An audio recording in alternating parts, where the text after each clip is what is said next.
आज हम बात करने वाले हैं ऐसे स्टॉक की जिसमें लास्ट वर्किंग डे में काफ़ी अच्छी तेजी देखने को मिली। काफ़ी दिनों से इस स्टॉक के अंदर करेक्शन देखने को मिल रहा था, बट लास्ट वर्किंग डे में 7% से ज़्यादा ये स्टॉक उछला है। तो कौन सी वजह है जिसकी वजह से स्टॉक में इतनी ज़्यादा तेजी आती हुई दिख रही है, ये सारी चर्चा करने वाले हैं विस्तार से। वीडियो में आखिरी तक बने हुएगा। अगर हम येस बैंक की बात करें तो 2003 से बैंक वर्क कर रहा है। एक मिड कैप बैंक है, मार्केट कैप 50,000 करोड़ को क्रॉस कर चुका है। और जिस तरह से लास्ट वर्किंग डे में इस स्टॉक के अंदर तेजी देखी गई, तो क्या इस तेजी का माहौल जारी रहने वाला है या इस समय इसके अंदर सेल की रणनीति अपनानी चाहिए और अपना प्रॉफिट बुक करते रहना चाहिए? इस सारे फंडामेंटल को हम लोग आने के डिस्कस करने वाले हैं। वीडियो को आखिरी तक देखिएगा और वीडियो अगर पसंद आए तो लाइक शेयर कमेंट जरूर करिएगा। लास्ट वर्किंग डे में स्टॉक के अंदर 7% से ज़्यादा की तेज़ी देखने को मिली, जिसके अंदर सबसे बड़ी वजह निकल के आ रही है कि कंपनी का अंदर जो बैंकों का निवेश है उनका लॉक इन पीरियड मार्च में ख़त्म होने वाला है और इसका असर इसके स्टॉक प्राइस में पॉजिटिव में भी पड़ता हुआ दिख सकता है और निगेटिव में भी पड़ता हुआ दिख सकता है। हालांकि लास्ट वर्किंग डे में जब ये न्यूज़ निकल के आई कि मार्च में इसका लॉकिंग पीरियड खत्म होने वाला है बैंकों का, उस समय इस स्टॉक में पॉजिटिव मूव दिखा और स्टॉक में 7% से ज़्यादा की तेज़ी देखने को मिली। और आज के दिन में भी इस स्टॉक के अंदर करीब 2% की तेज़ी के साथ ये स्टॉक मूव करता हुआ दिख रहा है। जब ये बैंक वित्तीय संकट से जूझ रहा था उस समय काफ़ी बड़े बैंकों ने इसको सहारा दिया था, जिसमें बड़े बड़े नाम शामिल थे। ICICI bank, axis bank, HDFC bank और आईडीएफसी बैंक और एसबीआई बैंक।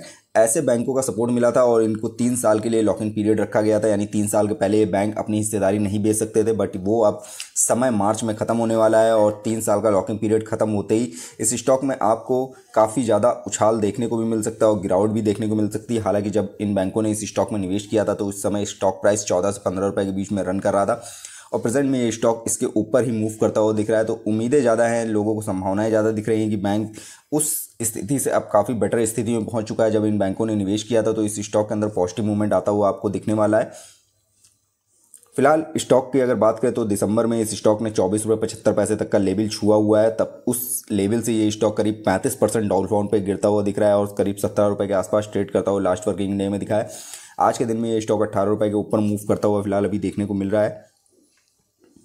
स्टॉक के अंदर जो सबसे बड़ी खबर है वो यही है कि कंपनी बैंकों का लॉकिंग पीरियड ख़त्म होने वाला है और लॉकिंग पीरियड ख़त्म होते ही इस बैंक से या तो निवेशक बड़ी मात्रा में बाहर निकलेंगे या तो इसको हाथों हाथ लिया जाएगा, क्योंकि स्टॉक का फंडामेंटल काफ़ी ज़्यादा सुधरता हुआ दिख रहा है। बैंक अपने काम पे बैंक के ऊपर अच्छे से वर्क कर रहा है, जिसकी वजह से स्टॉक में आपको तेज़ी का माहौल तो देखने को मिला ही है पिछले कुछ दौर में। हालांकि अगर लॉन्ग टर्म के माइंडसेट के साथ इस बैंक में निवेश किया जाएगा तो जोखिम भरा नहीं है, बट अभी शॉर्ट टर्म का नजरिया रखते हैं तो इस स्टॉक में आपको थोड़े बहुत गिरावट आती हुई दिख सकती है, क्योंकि जैसे ही स्टॉक का भाव ऊपर जाएगा, जो इन लोगों ने इसमें 12-13 रुपये पर एंट्री की हुई थी वो इसमें से एग्जिट करने की कोशिश करेंगे। तो समझदारी इसी में है कि अगर आपने लो लेवल पर बाय कर रखा है तो प्रॉफिट अपना बुक करते रहें और अगर हाई लेवल पर बाय कर रखा है तो एवरेज करते रहें। इसी में इस समय समझदारी देखने को मिल रही है। फिलहाल स्टॉक प्राइस की बात करें 17.45 के ऊपर ही मूव करता हुआ दिख रहा है। इसका बाउंड वीक का हाई 24.75 का बनाया है, लो 12.10 का बनाया है। 1 साल की बात करें तो इस स्टॉक ने स्टॉक के अगर फंडामेंटल की बात करें तो फंडामेंटल भी इसका सुधरता हुआ बहुत ज़्यादा आपको नहीं देखने को मिलेगा, क्योंकि जो इसका पी रेशियो है उसका वो इस समय 44.32 देखने को मिल रहा है। पीवी रेशियो उसका 1.40 है। वहीं सेक्टर पी की बात करें 20.84 है, सेक्टर पीवी इसका 2.18 है। सेक्टर डिविडेंड यील्ड की बात करें 0.91% देखने को मिलता है। स्टॉक किसी तरह का डिविडेंड निकाल के नहीं दे रहा है, क्योंकि लॉस मेकिंग बैंक था। हालांकि पिछले साल से ये बैंक प्रॉफिट में आया है और अच्छा प्रॉफिट जनरेट कर रहा है क्वार्टर ऑन क्वार्टर बेस पे, बट इसका पी रेशियो हाई जाता हुआ दिख रहा है, जिसकी वजह से इस स्टॉक में आपको गिरावट देखने को मिल सकती है और करेक्शन थोड़ा बहुत आता हुआ दिख सकता है। फिलहाल अगर इस स्टॉक की स्ट्रेंथ की बात करें तो अर्निंग पर शेयर ग्रोथ जो है इसकी एनुअल वो काफ़ी अच्छी होती हुई दिख रही है लास्ट के ईयर से, और वही इसकी स्ट्रेंथ बना हुआ है इस समय। वहीं वीकनेस की अगर बात करें तो high interest payment compare to earning जा रही है, यानी जो कंपनी अर्न कर रही है उससे ज़्यादा उस अर्निंग से ज़्यादा अपना इंटरेस्ट पे कर रही है। इसका एक वीकनेस का साइन है।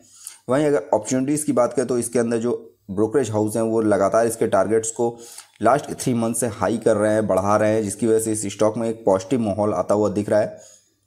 फिलहाल इस स्टॉक के अंदर अगर एनालिसिस की बात करें तो 14 एनालिसिस द्वारा इस स्टॉक के अंदर सेल कॉल का एवरेज देखने को मिल रहा है, जिसके अंदर होल्ड की कॉल 4 एनालिसिस द्वारा देखने को मिल रही है, सेल की कॉल 4 एनालिसिस द्वारा, वहीं स्ट्रॉन्ग सेल की कॉल 6 एनालिसिस द्वारा देखने को मिल रही है। जो एवरेज कॉल बन रही है वो सेल की कॉल इस स्टॉक के अंदर बनती हुई दिख रही है।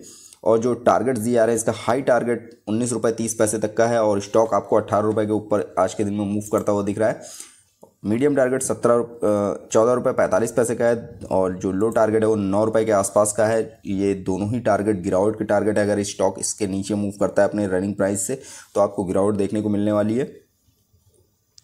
स्टॉक के अगर दिसंबर क्वार्टर के रिजल्ट को देखेंगे तो गिरावट देखने को मिल रही है। ईयर ऑन ईयर बेस पर रेवेन्यू में 7% से ज़्यादा ही ग्रोथ है, बट नेट इनकम में, अर्निंग पर शेयर में, नेट प्रॉफिट मार्जिन में सभी जगह गिरावट देखने को मिल रही है।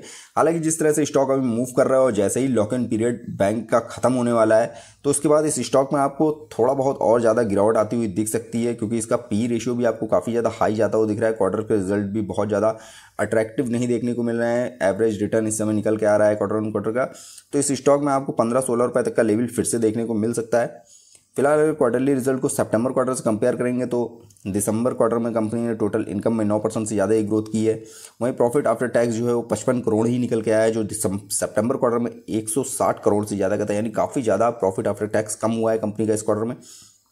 होल्डिंग्स की बात करें, प्रमोटर्स के पास अभी भी किसी तरह की होल्डिंग नहीं है। लास्ट के ईयर्स कंपनी के पास किसी तरह की होल्डिंग नहीं है। एफआईज का होल्डिंग इसमें 23.24 देखने को मिल रहा है। एफआईज ने बहुत ज़्यादा होल्डिंग को अपनी बढ़ा दिया लास्ट के 6 मंथ में, बट डीआईज ने अपनी होल्डिंग को घटा दिया है। डीआईज के पास जो होल्डिंग 38% थी इस जून क्वार्टर में, वो दिसंबर क्वार्टर में 5% के आसपास रह गई है। वहीं म्यूचुअल फंड्स की होल्डिंग को थोड़ा सा बढ़ाया गया है। म्यूचुअल फंड ने 0.47% कर दिया है, जो लास्ट 6 मंथ पहले 0.34% देखने को मिलती थी। फाइनेंशियल ट्रेंड देखेंगे तो 2019 में बैंक प्रॉफिट था, मेकिंग था, बट 2020 और 21 में घोटालों की वजह से काफ़ी ज़्यादा लॉस हुआ था बैंक को। 2022 में फिर से प्रॉफिट मेकिंग हुआ और 2022-23 का जो फाइनेंशियल ईयर चल रहा है इसके रिजल्ट जो आ रहे हैं वो भी पॉजिटिव में ही आते हुए दिख रहे हैं। हालांकि अगर क्वार्टर ऑन क्वार्टर बेस पे कंपेयर करेंगे तो दिसंबर क्वार्टर का रिजल्ट सितंबर क्वार्टर से बेटर देखने को नहीं मिला है, बट बैंक प्रॉफिट मेकिंग है, लॉस नहीं हुआ है, ये अच्छी चीज़ है इसके लिए। अगर लॉन्ग टर्म का माइंडसेट रखते हैं, 3 साल 5 साल के लिए निवेश करना चाहते हैं तो इस लेवल पे इस स्टॉक के अंदर फ्रेश एंट्री कर सकते हैं। बट अगर शॉर्ट टर्म का माइंडसेट है तो थोड़ा सा गिरावट का भी वेट कर सकते हैं, क्योंकि इस स्टॉक में अभी आपको करेक्शन देखने को मिल सकता है। एंट्री पॉइंट की बात करें तो इसके अंदर एवरेज सिग्नल देखने को मिल रहा है, यानी इस स्टॉक में लेवल जो है इस समय निवेश करने का वो लॉन्ग टर्म के माइंडसेट का है, शॉर्ट टर्म के नहीं है, माइंडसेट का नहीं है। रेड फ्लैग की बात करें तो अभी किसी तरह का कोई रेड फ्लैग भी नहीं लगा हुआ है। पीरियड लेवल की बात करें तो स्टार्टिंग के फर्स्ट टारगेट्स क्या हैं, सपोर्टिंग टारगेट क्या है, तो 16.95 तक का इसका जो टारगेट दिया गया था वो सारे ही टारगेट ब्रेक करता हुआ ये स्टॉक इस समय 18 रुपये के ऊपर मूव करता हुआ दिख रहा है। और जो इसके सपोर्टिंग टारगेट है, पहला सपोर्ट इसको 16.35 पे है, दूसरा 16.20 पे, तीसरा 15.85 पे। हालांकि जिस हिसाब से स्टॉक अभी मूव कर रहा है, अभी इतना नीचे आने के चांस तो नहीं दिख रहे हैं, बट जैसे ही लॉकिंग पीरियड खत्म होगा उस समय ये स्टॉक या तो आपको ऊपर की ओर जाता हुआ दिखेगा या नीचे की ओर जाता हुआ दिखेगा। तो अगर लॉन्ग टर्म का माइंडसेट है तो ही इस स्टॉक के अंदर फ्रेश निवेश करने की सोचें। अगर शॉर्ट टर्म का माइंडसेट रखते हैं तो आप अभी स्टॉक का माहौल देखें और स्टॉक की चाल के हिसाब से ही इस स्टॉक के अंदर फ्रेश एंट्री करें। फ्रेंड्स, ये वीडियो मैंने सिर्फ आपकी नॉलेज पर्पज से बनाया है। किसी भी तरह का निवेश करने से पहले अपने फाइनेंशियल एडवाइजर की सलाह जरूर ले लें। वीडियो पसंद आए तो लाइक कमेंट करके जरूर बताइएगा। वीडियो देखने के लिए बहुत बहुत धन्यवाद।